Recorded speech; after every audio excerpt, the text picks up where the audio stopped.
Hello, my lovely students out there. This is ARK representing ARK9. Dear CS Perfection students, याद रखिएगा लगातार सही चल रहा है, कोई क्लास मिस मत करो भाई, सारे इंपॉर्टेंट क्वेश्चंस कवर कर रहा हूं and I am 100% sure exam आपका बहुत अच्छा जाएगा, लेकिन क्लासेस अटेंड कीजिएगा, रेगुलर टेस्ट अटेम्प्ट कीजिएगा, alright, and don't miss any single test. Alright, चलिए स्टार्ट करते हैं।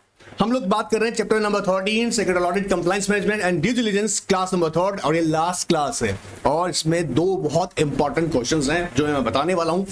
आइए सीख लेते हैं फटाफट से। देखिए, अगर हम बात करें collection of audit evidence, collection of audit evidence, so first we need to understand what is evidence. Evidence audit में क्या है ये समझना बहुत जरूरी है। इन सिंपल वर्ड्स देखिए, यहाँ पे वैसे मैंने ब्रेक कर दिया आप लोगों के लिए ताकि आपकी अंडरस्टैंडिंग अच्छे से आ सके ऑडिट एविडेंस पे, क्योंकि एग्जाम में आएगा तो लिखना ही लिखना है। उसके अलावा भैया जब प्रैक्टिस करोगे या ऑफ कोर्स ऐसे कॉन्टेक्स्ट में डील करोगे तो आपको पता होना चाहिए ना ऑडिट एविडेंस है क्या। So let's start with this. Audit evidence का मतलब क्या है? कोई भी इंफॉर्मेशन, वो क्या कह रहे हैं? इंफॉर्मेशन। मेरे साथ बोलो इंफॉर्मेशन। क्या कह रहा है? इंफॉर्मेशन। याद रखना, याद करना भी है और चाहो तो स्क्रीनशॉट लेके नोट कर लेना।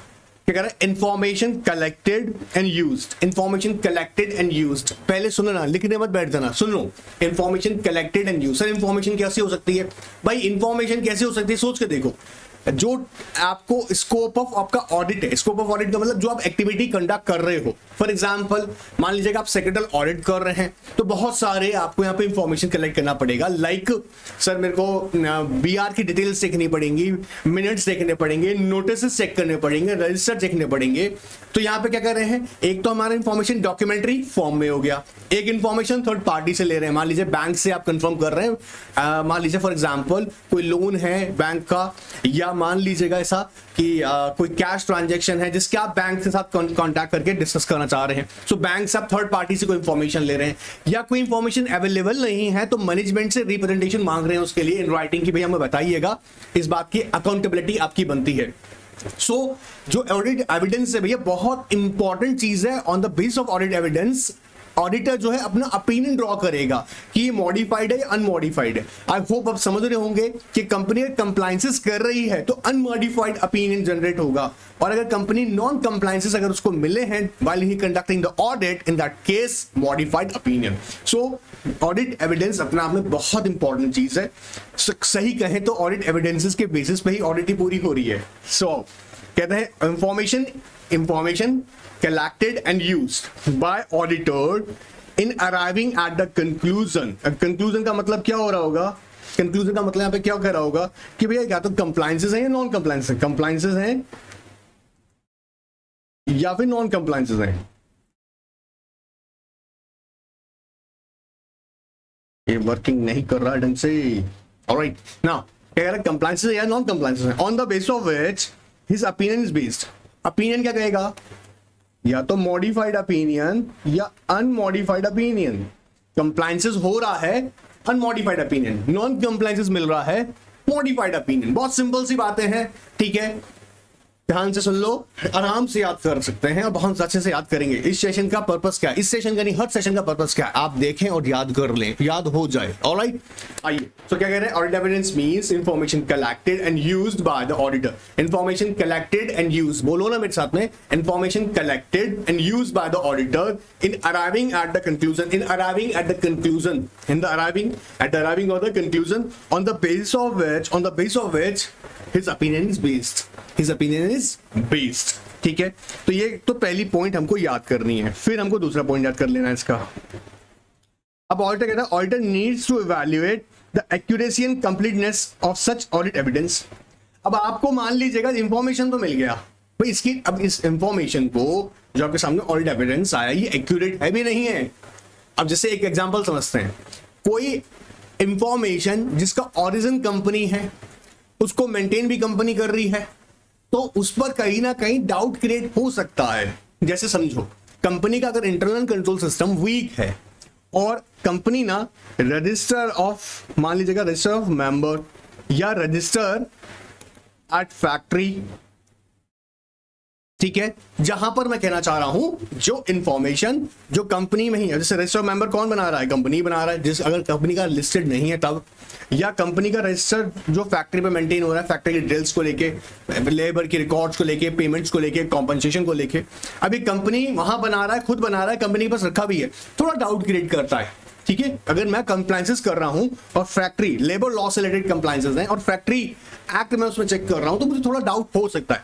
सो ऑडिटर को ना ये बात बहुत ध्यान रखनी पड़ेगी, क्या auditor needs to evaluate the accuracy and completeness of such audit evidence. क्या करना होगा, उसकी एक्यूरेसी और कंप्लीटनेस को वो टेस्ट करेगा। पॉइंट नंबर 2 याद हुआ हमको भी। ठीक है, we are talking about collection of audit evidence. First हमने सीखा ऑडिट एविडेंस क्या होता है, दूसरा हमने कहा जो एविडेंस आपको मिल रहा है उसकी एक्यूरेसी और कंप्लीटनेस टेस्ट की जाएगी।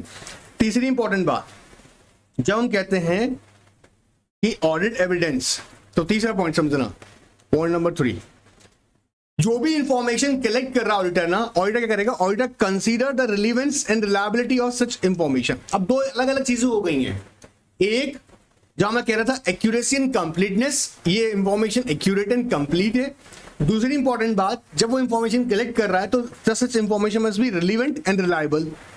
Relevant and reliable, relevancy and reliable, जैसे कोई ट्रांजैक्शन कंपनी में हुआ है जिसकी अप्रूवल बोर्ड ऑफ डायरेक्टर ने दी है, तो भाई आप कहां शेयर होल्डर का मीटिंग चेक करने बैठ गए हो। आपको क्या देखना है, आपको देखना है कि अगर मान लीजिएगा, अज्यूम करते हैं एक बार, कंपनी ने ड्यूरिंग द ईयर बायबैक किया अप टू 8%। ठीक है, कंपनी ने बायबैक किया अप टू 8%, जो कि बोर्ड रेजोल्यूशन से पास हो गया।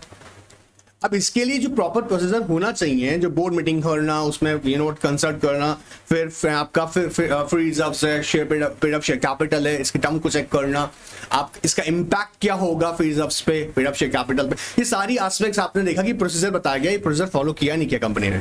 इसके लिए रिलेवेंट डॉक्यूमेंट्स क्या हो जाएंगे कि बीआर में किया हुआ ट्रांजेक्शन प्लस बोर्ड मीटिंग में किन किन डायरेक्टर्स लोगों ने अप्रूवल दिया था उसका मिनट्स, ठीक है, plus documents filing with ROC और if listed then stock exchanges। ये क्या हो गया, इंफॉर्मेशन जो आपको मिली इन द फॉर्म ऑफ, जो कि ऑडिट एविडेंस है, इंफॉर्मेशन जो मिली ऑडिट एविडेंस है, इसकी रिलेवेंसी एंड रिलायबिलिटी अब चेक करेगा कौन, ऑडिटर। और information to be used as audit evidence, simple है, बात पकड़ में आ रहा है। Auditor consider relevance and reliability of the information to be used as audit evidence. जिस चीज को एज ऑडिट एविडेंस इस्तेमाल किया जा रहा है उसका भैया हम रिलेवेंसी और रिलायबिलिटी भी टेस्ट करेंगे। ऑलराइट सर, अब इंफॉर्मेशन के लिए यहां देखो पॉइंट नंबर अपने आप 4 बनता है। जिस इंफॉर्मेशन की हम बात कर रहे हैं, information provided and produced by the auditor itself. जैसे मैंने अभी कहा, अगर मान लीजिएगा पर्टिकुलर कोई रजिस्टर्ड कंपनी मेंटेन कर रही है अपने रजिस्टर्ड ऑफिस पर, तो वो कहां से मिलेगा आपको, उस ऑडिटी से मिलेगा। Auditee is a broad term, I hope कि आप समझ रहे होंगे, इसमें कंपनी भी है, एलएल भी है, बॉडी कॉर्पोरेट भी, प्रोप्राइटर भी है। ऑलराइट, सो जब कोई इंफॉर्मेशन आपको से मिल रही है provided and produced by the auditor itself या management expert of the auditee, management expert of the auditee, क्या होता है यूजुअली ध्यान समझना। यू नो व्हाट, मैंने अपना प्रैक्टिस में कई बार ऑब्जर्व किया है और कंपनी जो प्रैक्टिसेस करती हैं, जैसे यूजुअली कंपनियां करती है, मैनेजमेंट एक्सपर्ट्स को हायर करती हैं। मैनेजमेंट एक्सपर्ट्स वीक में या 15 डेज में कंपनी विजिट करते हैं और वो कंपनी विजिट करके कंपनी की 15 डेज की या 7 डेज की वर्किंग को देखते हैं। यूजुअली कंपनी 7 डेज का प्रोग्राम रखती है, यू नो इनिशियल स्टेज पे, फिर लेटर ऑन वो 15 डेज कर देती है। तो जो मैनेजमेंट की टीम, एक्सपर्ट टीम होती है, ये अलग टीम है, ये टीम विजिट करेगी, आएगी, कंपनी इनकी सर्विसेज हायर करती है, ठीक है। और ये जो मैनेजमेंट एक्सपर्ट्स हैं, ये जो भी इंफॉर्मेशन जो प्रोवाइड करेंगे, ये भी एज अ ऑडिट एविडेंस इस्तेमाल किया जाएगा। एंड ड्यूरिंग द थर्ड तरीका क्या है, during the performance of audit. तो जो इंफॉर्मेशन है वो कैसे मिल रही होगी, 3 तरीके से, ध्यान सुनना, 3 तरीके से मिल रही होगी। एक, और कैसे आ रहा होगा information, provided and produced by the auditor itself. दूसरा, management expert of the auditee. And third, during the performance of the audit. याद रहेगा। अब हम लोगों ने 4 पॉइंट्स में बनाया अभी। देखो, पहला हमने कहा ऑडिट एविडेंस क्या होता है, जिसमें हमने कहा information and information collected and used by the auditor in arriving at the conclusion on the base of which his opinion is based. फिर हमने दूसरा देखा, जो भी इंफॉर्मेशन मिल रहा है जैसे in the form of audit evidence, उसे इवैल्यूएट करना जरूरी है, उसकी एक्यूरेसी एंड कंप्लीटनेस, ठीक है सर। फिर हमने थर्ड बात देखा कि जो भी इंफॉर्मेशन मिली है, भाई देखो ऑडिटर क्या करेगा, जो भी इंफॉर्मेशन है है ना, जो कोई आप एज अ ऑडिट एविडेंस इस्तेमाल कर रहे हो वो रिलीवेंट है या उसकी रिलायबिलिटी भी टेस्ट की जाएगी दोनों में। जैसे मैंने भी एग्जांपल यहाँ दिया आपको। फोर्थ पॉइंट हमने क्या बनाया यहाँ पर, जो भी इंफॉर्मेशन है वो प्रोवाइड कैसे हो रही होगी, या तो ऑडिट खुद दे रहा होगा या मैनेजमेंट एक्सपर्ट, या फिर आप जब ऑडिट कंडक्ट करेंगे तब आपको इंफॉर्मेशन मिलेगा। अभी 4 पॉइंट याद हुआ तो ये तुम्हारे लिए एकदम ईजी हो गया।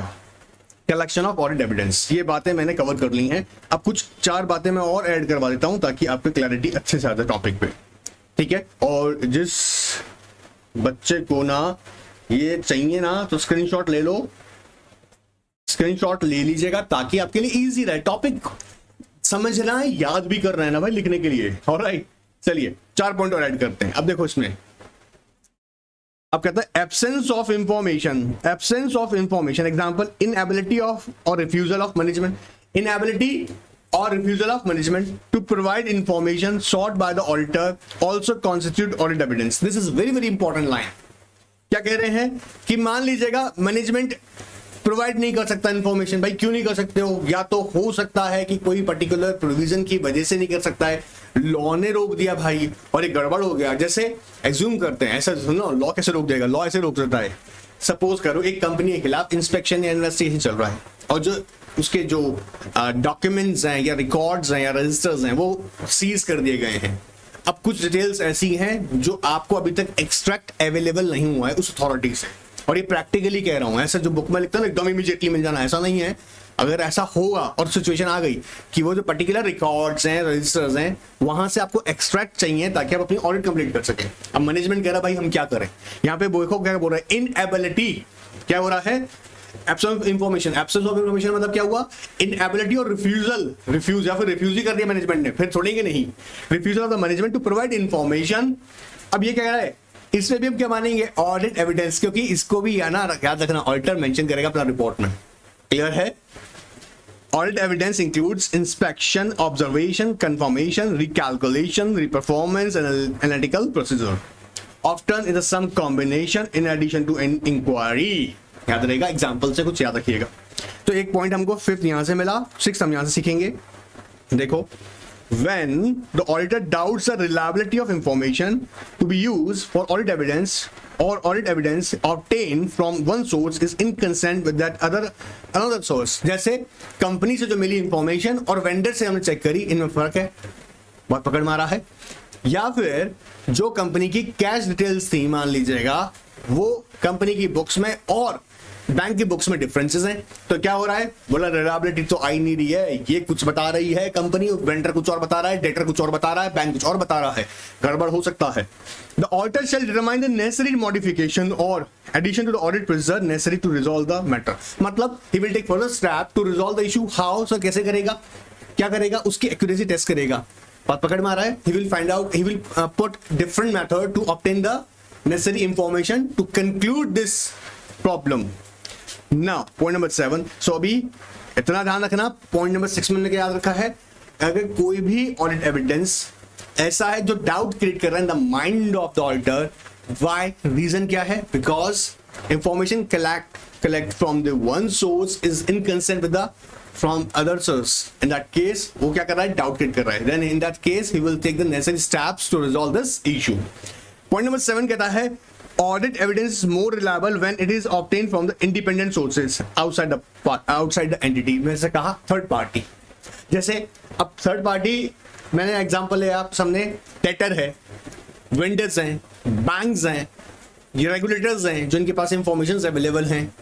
तो कह रहा है वो कहीं ना कहीं जो है ना एक बेटर रिलायबिलिटी, एक एश्योरेंस देती है ऑडिटर को, directly by the auditor and in documentary form. External confirmation should be obtain as a, अभी सिखाऊंगा एक्सटर्नल कंफर्मेशन भी, obtain as a direct return response to the auditor in documentary form which is considered as a qualitative audit evidence. अब अगर मान लो suppose करो auditor ने, देखो चार्ज क्रिएशन हुआ कंपनी की प्रॉपर्टी पे ना, चार्ज क्रिएशन हुआ, इसकी रजिस्ट्रेशन करानी होगी, है ना, बहुत जरूरी है। नहीं कराया है तो यही पता लग गया कि भैया क्या हो गया, डिफॉल्ट कर रखा है, नॉन कंप्लायंस किया हुआ है। सो अगर चार्ज क्रिएशन हुआ है, बोला हाँ जी किया हुआ है, इसका डिटेल कहाँ पर भी अवेलेबल होगा, बोला MC21 पे जाओ। ठीक है, वो कुछ आप जान समझ रहे ना, MC21 पर क्या हो गया, वो वहां जाकर आप एक अमाउंट ऑफ फी पे करके आप इंस्पेक्शन कर सकते हैं। मतलब वो डॉक्यूमेंट्स वहां से वेरीफाई कर सकते हैं। तो ये मोर रिलायबल इंफॉर्मेशन है जो थर्ड पार्टी मेंटेन कर रहा है, इससे हम बोलते हैं एक्सटर्नल कंफर्मेशन। एक्सटर्नल कंफर्मेशन के लिए आप कई बार वेंडर या डेटर को या बैंक को भी अप्रोच करते हैं ताकि आप उससे ये बात की एश्योरेंस ले सकें जो इंफॉर्मेशन बताई जा रही है बाय द ऑडिटी वो सही है।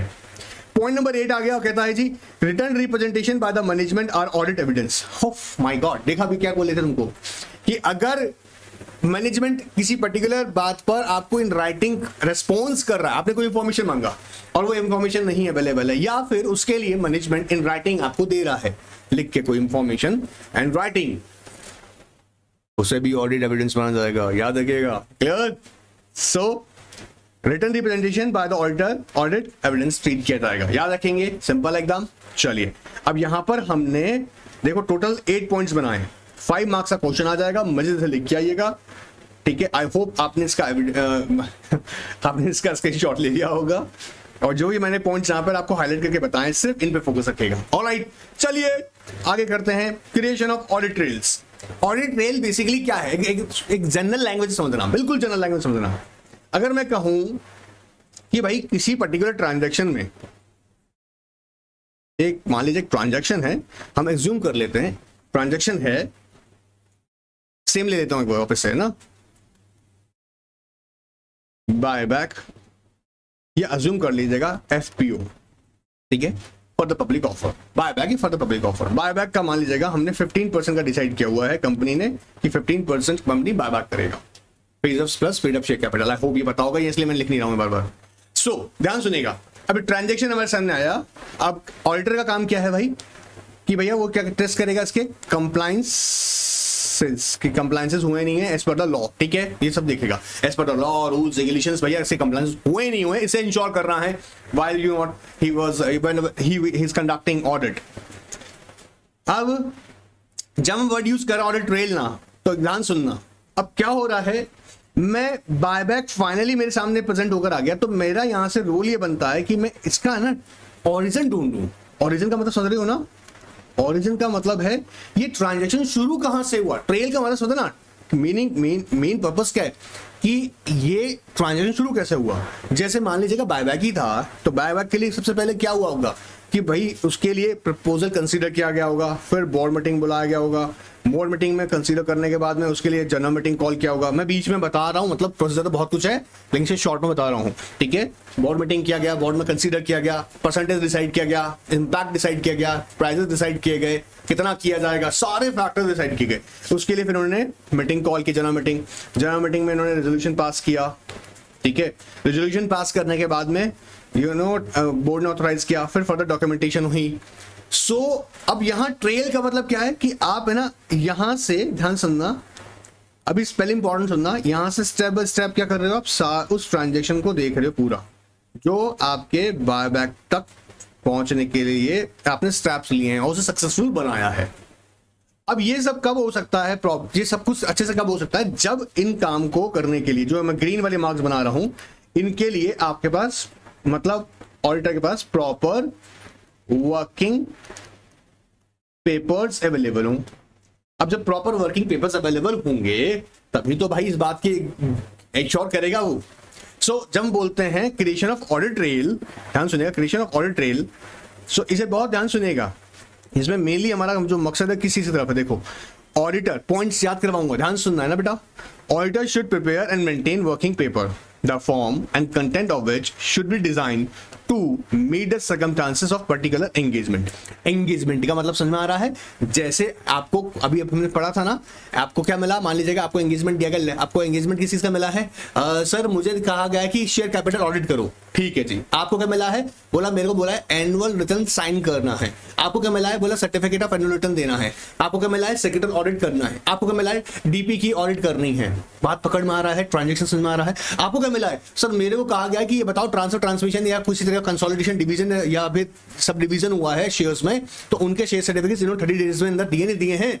सो ऑडिट एंगेजमेंट के एग्जांपल समझ आ रहे हैं। तो क्या इंपॉर्टेंट है इसमें, सबसे इंपॉर्टेंट चीज क्या है कि ऑडिटर क्या करेगा, उसके लिए ना सबसे इंपॉर्टेंट चीज क्या करेगा, prepare and maintain working papers और form and content of which should be design to meet the circumstances of particular engagement सुनाया, ताकि अब मेरे को ना कंपनी का शेयर कैपिटल ऑडिट करना है तो मैं उससे related working papers, contents, forms ready करूं और मेरे पास होने चाहिए ताकि मैं अपना एंगेजमेंट मतलब ऑडिट कंफर्म कर सकूं।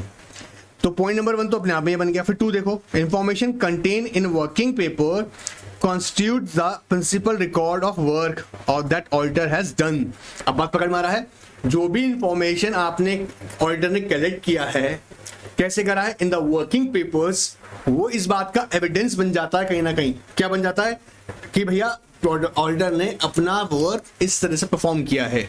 पर पकड़ माया, information contain the working paper constitutes the principal record of the work that auditor has done, ठीक है, and conclusion of that has reached, conclusion of that has reached, चलो हटो यार, हाँ, conclusion of that reached the concerning significant matters and working paper separately mainly to, क्या कह रहा है, सब mainly to, किन चीजों पे ध्यान देगा वो देखते हैं। तो पॉइंट नंबर 1 हमने देखा, क्या करेगा auditor, prepare and maintain the working papers, forms and content of which should be designed, किस लिए कर रहे हैं, to meet the circumstances of particular engagement. Point number 2 याद हो रहा है, information contain in the working paper constitutes what, principal record of the working has been done by the auditor.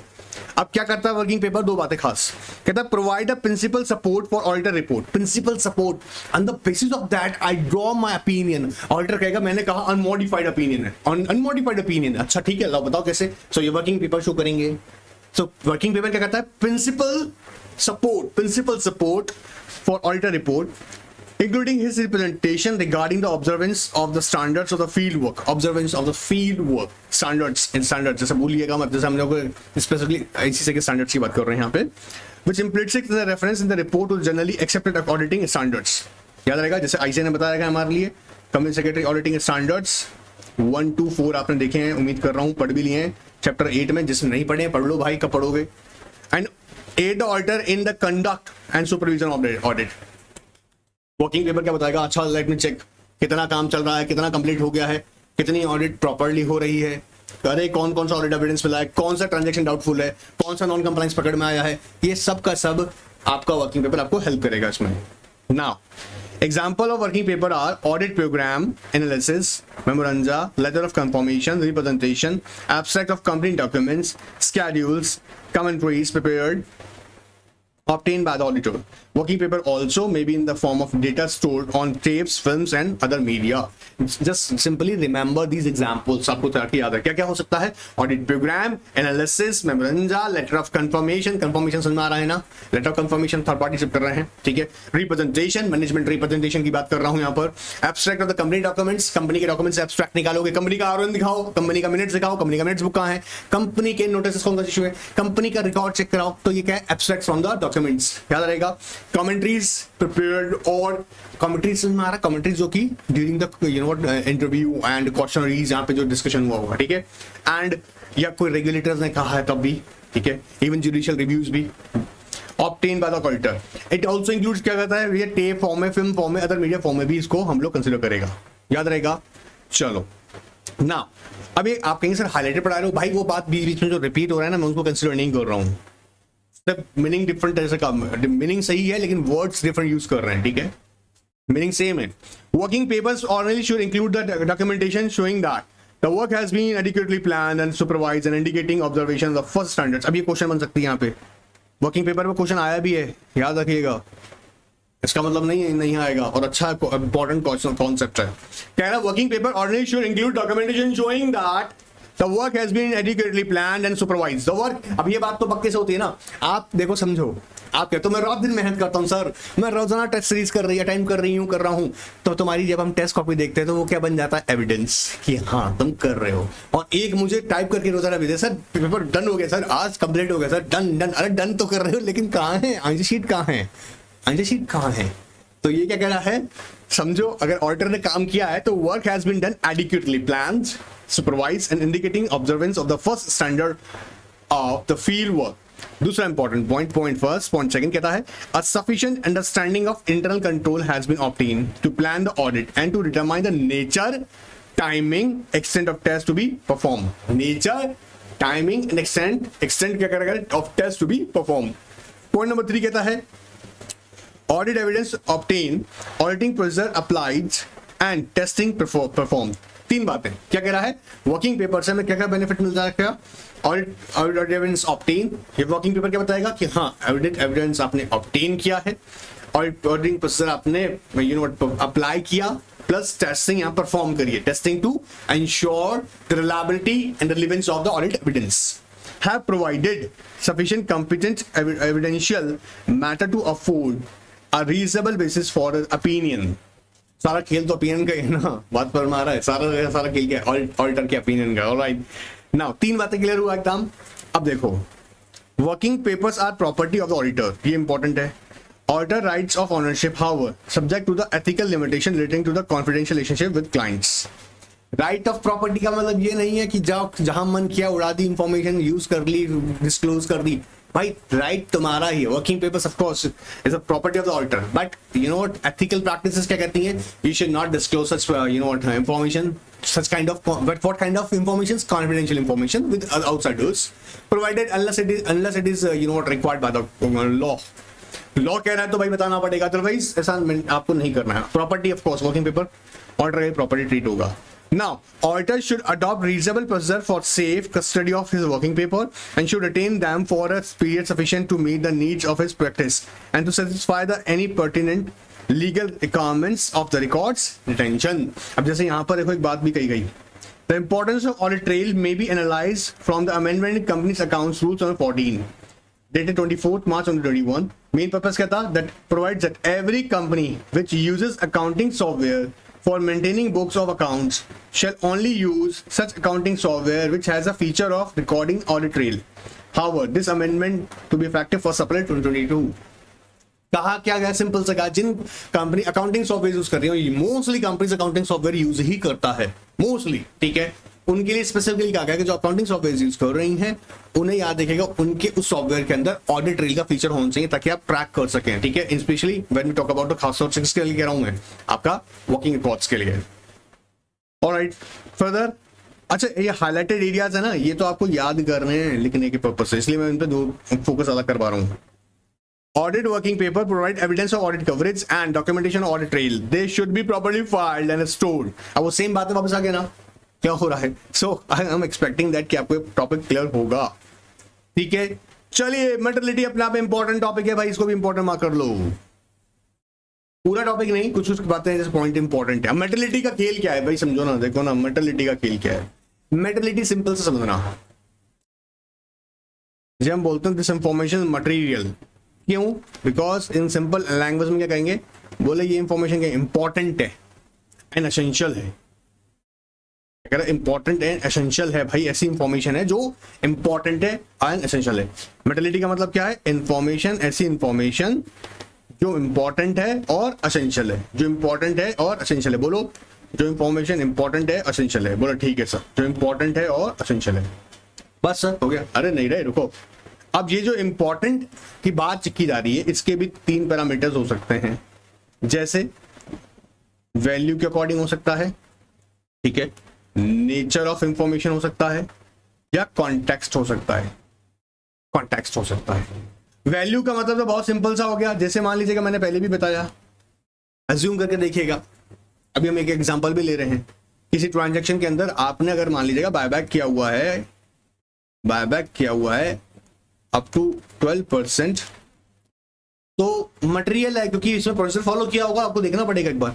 अच्छा, मेटर्निटी के लिए कि ना स्टैंडर्ड भी सेट होता है, जैसे मैंने आपको पहले भी बताया कि मान लीजिएगा, एक और चीज मानिएगा कि 5 लाख रुपया से ऊपर का ट्रांजैक्शन, 5 लाख या उससे ज्यादा का ट्रांजैक्शन ही हम डिटेल में देखेंगे, तो मटेरियल मान के चल रहे हैं हम लोग। या जो इंफॉर्मेशन नेचर की अगर बेस से कहें तो बोल सकते UPSI, unpublished sensitive information, nature ही ऐसा इंफॉर्मेशन का भैया, मर्जर करने जा रहे हो, अमल कमीशन करने जा रहे हो, तो भैया ये तुम्हारा मटेरियल इंफॉर्मेशन है।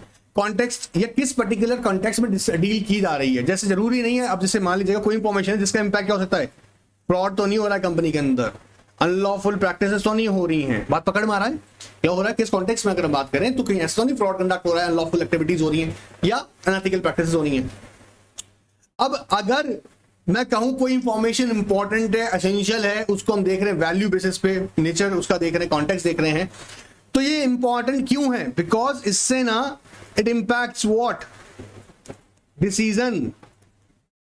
एक इन्वेस्टर ने आपकी कंपनी के ये देखा कि ये बेस्ट कंप्लाइंट कंपनी है, ठीक है, इसने different type of policies adopt की हुई है, रिस्क मैनेजमेंट पॉलिसी लगाई हुई है, बोर्ड इसका बहुत ही एफिशिएंट है, कमिटीज बनाई हुई हैं, इंडिपेंडेंट डायरेक्टर बहुत ही फेयर वर्किंग कर रहे हैं, तो ऐसे भरोसे पर तो उसने अपना डिसीजन लिया। तो ये इंफॉर्मेशन भी मटेरियल हो गई ना भाई, नेचर समझ में आ रहा है। जरूरी नहीं कि यूपीएसआई हो, मैं हर बार में एग्जांपल देके बता रहा हूँ यूपीएसआई है, यूपीएसआई भी होती है अपने आप में, ठीक है, मटेरियल इंफॉर्मेशन है, but I hope you can getting my point. Company ने कह रखा है हमने सर सीएसआर कमेटी हो, चाहे वो रिस्क मैनेजमेंट कमेटी हो, चाहे वो स्टेक होल्डर रिलेशनशिप कमेटी हो, हैं इंडिपेंडेंट डायरेक्टर की अपॉइंटमेंट हो, ये सब काम हमने लॉ के अकॉर्डिंग किए हुए हैं, चेक करा, पता लगा कुछ भी नहीं है। और मैं तो इस भरोसे में आया था पैसा लगाने के लिए कि कंपनी में इंडिपेंडेंट डायरेक्टर होगा, इसमें ऑडिट कमेटी होगी, तो मेरा पैसा सेफ होगा भाई, सही लोग हैं यहाँ पर, संभाल लेंगे। हो सकता है डायरेक्टर लोग चोरी होगा, हाँ, लेकिन इंडिपेंडेंट डायरेक्टर तो इतनी बड़ी रिस्पॉन्सिबिलिटी दी है, इंडिपेंडेंट डायरेक्टर हमारे लिए आया हुआ है, सो यहां उसका डिसीजन खराब हो सकता है। वो इंफॉर्मेशन उसके लिए क्या हो गई? मटेरियल। क्या हो रहा है? चलिए आइए सीखते हैं। आइए, कहता है material means important and essential. Material मतलब कोई भी इंफॉर्मेशन जो इंपॉर्टेंट है और एसेंशियल है। Disclosure of such of important matters have the users in making taking the business decisions. अब समझना, यूजर्स कौन है? जो ऑडिटर की रिपोर्ट का इस्तेमाल कर कर डिसीजन ले रहे हैं, वो यूजर्स हो गए। इन्वेस्टर कौन है? इन्वेस्टर कौन है भाई? यूजर हो गया। बैंक कौन है? यूजर हो गया। बैंक क्यों भैया? लोन लेने जा रहे हो बैंक है, एनबीएफसीज हैं, फाइनेंशियल इंस्टीट्यूशंस हैं, ये कौन हो गया? ऑडिटर रिपोर्ट का यूजर्स। बात पकड़ में आ रहा है? सो इसी के बेसिस पे भैया हम तुमको लोन दिए थे, तुमने तो हमारे हाथ धोखा कर दिया हमारे साथ में ना। अभी रिसेंट कई केसेस भी आए जिसमें चार्टर्ड अकाउंटेंट्स के ऊपर अच्छा वाला पेनल्टी लगाया है। सब चार्टर्ड अकाउंटेंट नहीं, मतलब है, फॉर्म में नाम नहीं लूंगा, मुझे लेना भी नहीं चाहिए। अब ठीक है, now there should be neither suppression of a vital facts और नॉट मिसस्टेटमेंट। अब यही कहता है कि जो वाइटल, जो डिसीजन मेकिंग प्रोसेस में है, चाहे वो बैंकर है, चाहे वो इन्वेस्टर है, उसको हेल्प कर रहा है, तो वो इंफॉर्मेशन जो भी बात करेंगे कैसी नहीं होनी चाहिए, ना तो वो सप्रेस की जाए, छुपाई जाए, कम की जाए। सप्रेस का मतलब समझ रहे हो ना, कि ट्रांजेक्शन बोला हाँ प्रॉपर किया, फॉलो किया, फॉलो किया, फॉलो किया, फॉलो किया, पर आप बता नहीं रहे हैं या मिस स्टेटमेंट दिए जा रहे हैं, तो कहीं ना कहीं तो डिसीजन मेकिंग में इंपैक्ट करेगा, वही मटेरियल बन गया। Let's understand. देखो point number 1, the concept of the materiality draw the whole process of the audit. Of course, क्योंकि जो इंफॉर्मेशन मटेरियल है उसी को अगर ऑडिट में कंसिडर नहीं किया गया तो फिर काहे का ऑडिट किया रे? बैंकर आप पे भरोसा करके उसको लोन दे दिया कि आप कंपनी बेस्ट कंप्लाइंट कंपनी है, आपने कंपनी को, मान लीजिएगा, जूम करके देखिएगा, कंपनी को आपने ड्यू डिलिजेंस रिपोर्ट बनाई बैंक के लिए और उसमें गड़बड़ निकाल रखी है, तो मेटेरियलिटी बड़ी इंपॉर्टेंट है। तो कहता है concept of materiality draw the whole process of audit, whole process of audit. The user of the audit report does not require absolute accuracy to make the informed decision. Accordingly, a matter is considered material if its omission. यहाँ से याद रखना, ये खास तौर से, a matter is considered material if its omission or misstatement would reasonably influence the decision of an intended user of the audit report. तो simple सी बात है, क्या कह रहा है? अगर कोई भी यूजर जो है ऑडिट रिपोर्ट का, अगर उससे जो भी डिसीजन लिया on the basis of audit report, उसका डिसीजन इन्फ्लुएंस हो गया, जैसे किंगफिशर की। अब कई बार मैं ना, देखो एक बात बोलता हूं, अब ये क्लियर बोल सकता हूं बात को ना, कि क्यों इतने फ्रॉड बैंक्स में हो जाते हैं, है ना, कंपनीज में हो जाते हैं, फ्रॉड होते हैं। तो ये बात साफ है, जो प्रोफेशनल्स बॉडीज हैं, मतलब प्रोफेशनल्स हैं, नॉट बॉडीज, प्रोफेशनल्स हैं, जो चाहे वो सी हो या CS हो या कॉस्ट अकाउंटेंट हो या लॉयर्स हो, वो कहीं ना कहीं उनका एक ना कहीं इन्वॉल्वमेंट होता ही है। नहीं तो फिर कैसे पॉसिबल है कि इतना स्ट्रिक्टली सारे प्रोसेस फॉलो किए जाएं, उसके बाद भी वहां पर फ्रॉड हो जाए? बहुत सिंपल आ रहा है। फ्रॉड छोटा मोटा भी नहीं है ना, PNB केस में पता लगता है 15-15 हजार करोड़ का फ्रॉड हो रहा है, तो ये मटेरियल पता नहीं लगा क्या? लॉजिक है ना। Anyways, now point come the point. तो फर्स्ट क्या किसी काम ने कि कोई भी इंफॉर्मेशन मटेरियल कह रहे हैं, कैसे कंसीडर करेंगे? हम matter consider material if it's omission और मिसस्टेटमेंट क्या कर सकता है? इन्फ्लुएंस कर सकता है decision of the user. Point number 2 कहता है the concept of materiality should be considered by the auditor while determining the nature, timing and extent of audit procedure and evaluating the effect of misstatement, and he will also understand what nature, timing and extent of the audit procedure and evaluating the effect of miss statement. Effect of the miss statement क्या हो सकता है, तो material बन गया। ठीक है, point number 3 कहता है the concept of materiality use both planning stage of the audit when deciding that what and how much work need to be done in evaluating the results of the audit, generally known as the planning materiality and reporting materiality. Planning stage पे क्यों? Because at the time of planning, while you plan your audit now, at the point of time you decide the which information we need to cover. And दो चीजें different हो जाएंगी। Planning के time पर कोई information आपने जिसको अपने मटेरियल माना है, एंड लेटर ऑन, अब सब समझना कैसे माना होगा, वो वैल्यू से भी हो सकता है, मैंने कहा नेचर ऑफ ट्रांजैक्शन को लेके भी हो सकता है, कॉन्टेक्स्ट में भी हो सकता है। सो जब आप किसी पर्टिकुलर इंफॉर्मेशन को आप कंसीडर कर रहे हैं at the time of planning of the audit, क्या मटेरियल, तो वो अपने आप में मटेरियल बना, लेकिन लेटर ऑन हो सकता है वो रिपोर्टिंग टाइम पे भी मटेरियल बन रहा हो, क्योंकि फाइंडिंग्स के अकॉर्डिंग डिपेंड करता है, फाइंडिंग्स पे डिपेंड करता है, याद रहेगा। फिर point number 4, audit has to report a error which, auditor क्या करेगा, रिपोर्ट करेगा एरर्स व्हिच ही जजेस the material, and audit work can be plan in a knowledge that it needs to be deduct error that are material. Main purpose तो यही है ना। And point number 4 कहता है in assessing the materiality the prime consideration is total value of the error, however the value are not a sole consideration, nature of error, context। अब यहाँ पे जैसे बताया था सिर्फ वैल्यू को ही कंसिडर करेंगे, नहीं, नेचर कैसा है, क्या ऐसा है एरर जो रिपीट हो सकता है, जैसे फॉर एग्जांपल जिसका नॉन कंप्लायंस अभी है मौजूद है, लेकिन ये अगर कंटिन्यू रहा तो उसका इंपैक्ट बहुत बड़ा हो सकता है, तभी तो कंपनी फ्रॉड होता है, समझो ना। फ्रॉड कोई इमीडिएट थोड़ी ना हो गया, वो चल रहा है प्रोसेस, तभी बड़ा फ्रॉड हुआ। In which context the transaction occurs and sometimes are the important, and auditor always consider these factors. There's a value while when deciding whether an error is material. अब यहाँ पर पॉइंट्स मैंने आपको बताएं, 5 का पॉइंट तो लंबा याद करेंगे, कुछ नहीं है, समझना ही है बस। यहाँ तो पहला देखो याद रखना है, जैसे यहाँ पे कहा था user of the auditor does not require absolute accuracy to make the informed decision, matters considered material. खासतौर से ये लाइन तो लिखनी है भाई, किस मैटर को आप कैसे मान के चल रहे हैं कि वो मटेरियल है, ओमिशन मिसस्टेटमेंट जो इन्फ्लुएंस करता हो किसका, ऑडिटर का डिसीजन को। ठीक है, यहाँ पर फिर दूसरा क्या करेगा, वो nature, time and extent of the audit procedure, evaluate the effect of the misstatement, जो मौजूदा इंफॉर्मेशन उसका क्या इम्पैक्ट हो सकता है, लाइक मिसस्टेटमेंट। तो थर्ड में हमने क्या सीखा यहाँ पे, यू नो व्हाट, यहाँ से करेंगे खास बात, द कंसेप्ट ऑफ मेटलिटी हमने कहा 2 तरह से आ गया, एक तो प्लानिंग स्टेज पर आएगा और एक हमारा रिपोर्टिंग स्टेज पर आएगा। फोर्थ हमने क्या देखा, auditor report the error, report the error क्या पता लगेगा इसको, audit work can be planned in a knowledge that it needs to be detect the error of the material, and fifth तो क्या यहाँ पे फोकस कर रहा है, in essence the materiality, prime consideration total value, तो ये वैल्यू बेस्ड भी हो सकती है, प्राइम कंसिडरेशन मतलब value of course environment value का बहुत इंपॉर्टेंट है, but also nature and context, तीनों बात कंसिडर की जा सकती हैं। Now materiality consists of both quantitative and qualitative factor. Materiality is often considered in terms of monetary value, but in the inherent nature, characters of item or group of the item which also be render a material misstatement. अब देखो यहाँ पर ये बातें जरूर याद रखना, ये क्वेश्चन है अपने आप में, बता दें क्वेश्चन इंपॉर्टेंट है। आओ सीखते हैं फटाफट से। कहता है issues that may be considered material even if monetary value is not significant would include the following। याद रखना इंपॉर्टेंट है, फिर बोल रहा हूं, एग्जाम में ऐसे ही क्वेश्चन टाइप हो सकता है कि भले ही मॉनेटरी वैल्यू इन्वॉल्व नहीं है, लेकिन फिर भी सर पंगा हो सकता है। कहता है जैसे बाय मटेरियल ट्रांजैक्शन, कैसे बाय मटेरियल चेक कर रहे हैं, sorry by value, material by value, material by nature, material by context, 3 याद भी याद कराया। अब क्या हो सकता है इसका impact, fraud, intentional unlawful acts and non-compliance, incorrect or incomplete information to executive, the auditor or the legislatures। legislatures को executives कौन है यहाँ पर, बेसिकली किसके बात कर रहे हैं यहाँ पे, जो एग्जीक्यूट करा रहे हैं लॉ, जैसे मिनिस्ट्रीज ऑफ कॉर्पोरेट अफेयर्स हो गई हमारी इस केस में, मिनिस्ट्री ऑफ, अरे चल जाओ यार क्या नाटक है। ठीक है, एग्जीक्यूटिव्स कौन हो गए, रेगुलेटर्स हो गए, मिनिस्ट्रीज हो गई।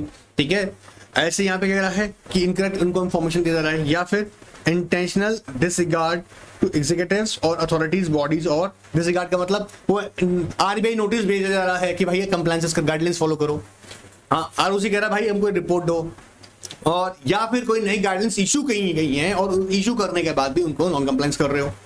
इवेंट्स एंड ट्रांजैक्शंस, जैसे मान लीजिएगा एक्विजिशन हुआ हो तो, मर्जर हुआ हो तो, इवेंट्स बता रहे हैं बायबैक हुआ है तो, change in restructuring share capital हुआ तो इवेंट्स आ गए, and transaction made despite knowledge of the lack of legal basis to carry out the particular event or transaction. So these are some of the transactions, or somewhere we can call it जहां पर ये material बन जाएगा. तो monetary value से नहीं, ऐसा भी हो सकता है कि मटेरियल बाय वैल्यू भी हो, मटेरियल बाय नेचर भी हो, मटेरियल बाय कॉन्ट्रैक्ट्स भी हो, जिसमें फ्रॉड है. आई होप ये बहुत सिंपल से हैं यार, मुझे नहीं लगता है तुम्हें जोर लगा के बोलना पड़ेगा मेरे को. ऑलराइट, चलो आगे देखते हैं. Now in formulating the audit opinion or report, auditor should interrely give the due regard to the materiality of the matters, keeping in the view the amount, nature and context. इन तीनों बातों को देखे चलेगा. जैसे materiality is determined for planning purposes, क्योंकि of course audit plan कर रहे हो तो भाई सबसे पहले से जरूरी है ना materiality क्या आएगी वो तो देखना जरूरी है पहले ही. So planning purpose of evaluating the evidence obtained and effect of identified instance of misstatement or non-compliances. Of course, अब देखिए क्या कह रहा है, evidence obtained and effect of identified instances of misstatements. Purpose भी तो है ना. अभी मान लो अभी एग्ज्यूम करो एक्विजिशन हुआ बोलो सॉरी तो मटेरियल हो गया, ट्रांजेक्शन क्यों हो गया भाई, क्योंकि इसका इम्पैक्ट बहुत जबरदस्त है. या जबरदस्त का मतलब क्या कह रहा हूँ, मतलब इसका इम्पैक्ट नॉन कंप्लायंसेस में तो छोड़ेगा नहीं है ना, और कोई फ्रॉडुलेंट ट्रांजैक्शन हुआ तो और. सो purpose of reporting results of the audit हुआ क्या हो रहा है. अब यहां पर एक तो मैंने आपको जैसा कहा कि ये अपने आप में एक सेपरेट क्वेश्चन है, आप ये इसको जरूर एक बार याद कर लें, रिवाइज कर लें एक बार. कोई क्वेरी रहता है पूछो आराम से, ठीक है. मैं कोशिश कर रहा हूं कि मैं इस वाले सेशन को आपको अच्छे से क्लैरिटी समझाऊं, ठीक है. Now next is record keeping. इसमें भी हमें कुछ बातों पर ध्यान देना है. रिकॉर्ड कीपिंग अपने आप में इंपॉर्टेंट है. जैसे अब यूजुअली कहा जाता है जो भी वर्किंग पेपर्स हैं आपके भैया, ऑडिटर आपने डॉक्यूमेंट्स इंफॉर्मेशंस कलेक्ट करी है अपने ऑडिट के टाइम पीरियड में, उसका प्रॉपर्ली आप रिकॉर्ड अपने पास मेंटेन रखें. ऑडिटर मेंटेन रखो भाई, ठीक है. कहता है audit documentation is one of the fundamental building block on which the integrity of the audit will rest. ये अपने आप में एक क्वेश्चन है, वापस बता रहा हूं. क्वेश्चन है, इंपॉर्टेंट मार्क कीजिएगा, ऐसा क्वेश्चन आ सकता है. SEC लैंग्वेज में लिखिए, audit document is one of the fundamental building blocks on which integrity of audit will rest. आ सकता है सेम ऐसा क्वेश्चन, ठीक है. Now, quality and integrity of audit depends on the existence of a complete and understandable records of the work of the auditor performed. The conclusion of the audit report, auditor reached, and evidence of the auditor obtained that suppose those conclusion. Record ही तो है भाई, record ही तो है जिसके basis पर ये हम एग्जैक्टली कह सकते हैं कि ऑडिटर ने अपनी ऑडिट बहुत ही अच्छे से परफॉर्म करी है.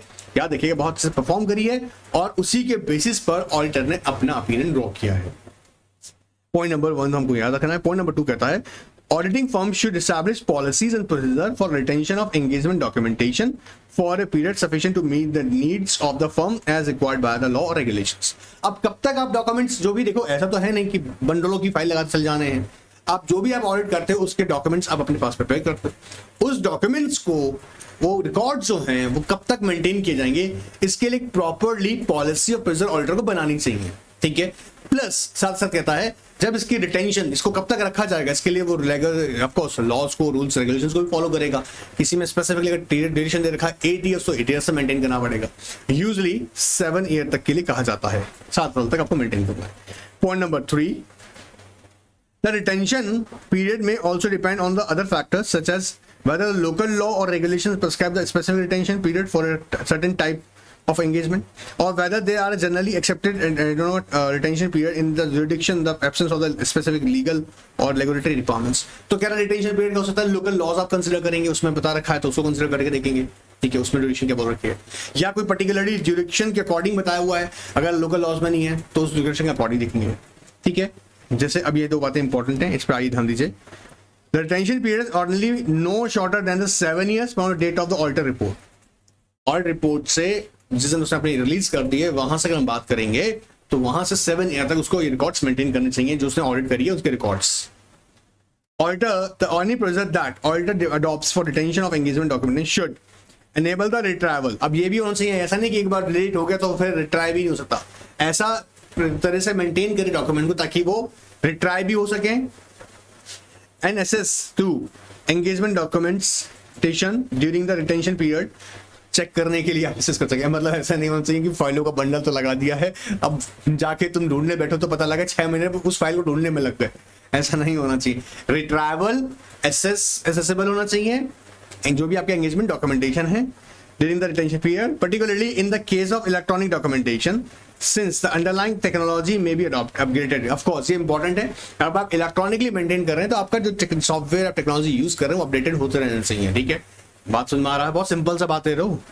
Provide where necessary a record of changes made to the engagement documentation on after the engagement files have been completed. Necessary changes हैं तब आपको करना है उसके अंदर चेंजेस, मतलब रिकॉर्ड्स में record of changes made to the engagement documentation after the engagement file has been what completed. उससे पहले नहीं, कंप्लीट हो गया अब उसके बाद से। Now enable the authorized external parties to assess and review the specific engagement documentation for quality control or other purposes. अब कह रहा है एक्सटर्नल पार्टीज को भी ऑथराइज कर सकते हैं, किस लिए? For the purpose of review and assess the audit engagement documents, specific engagement documentation for quality control purposes. जैसे यूजुअली मान लीजिएगा स्पेसिफिक रेगुलेटर इंस्पेक्ट करना चाहते हैं, प्रोफेशनल बॉडीज हैं। अब हमारे केस में जैसे ICSI है, जब पीर रिव्यू करेगा फर्म का या इंडिविजुअल ऑडिटर का तो ऐसे टाइम पे भी एसेस करेगा डॉक्यूमेंट्स को। बहुत सिंपल सा बात कर रहा है। तो 3 बातें हमने कहा भैया, आपको रिट्राइवल और एसेसेबल होना चाहिए, चेंजेस आप उसमें कर सकें, बट प्रोवाइडेड वो चेंजेस कब होने चाहिए? After engagement file completed. And third one is external, जो एक्सटर्नल एनेबल कीजिएगा किसको? ऑथराइज कीजिएगा एक्सटर्नल पार्टीज को आउटसाइडर पार्टीज कह सकते हैं, ताकि वो प्रॉपर्ली उसे एसेस कर सकें और रिव्यू कर सकें। जैसे मैंने एग्जांपल दिया, ICSI की जो प्रोफेशनल बॉडीज हैं जो वो पी रिव्यू करे तब है, कोई रेगुलेटर के ऑर्डर्स हैं तब रिव्यू करना है स्पेसिफिकली तब। ऑलराइट, अब now I am expecting that कि आपने ये भी टॉपिक समझ में आएगा। मैं आपको पहले कह रहा हूँ ये क्वेश्चन यहाँ से एक लग रहा है आने वाला, ठीक है? और फिर भी कोई क्वेरी अगर रह गया है तो मेरा बच्चा लोग NRK9 का व्हाट्सएप पे आराम से भेजो, क्योंकि वहां आपके लिए सबसे इजीएस्ट तरीका है। ठीक है, आप तुरंत अपनी क्वेरी का आंसर ले सकते हैं।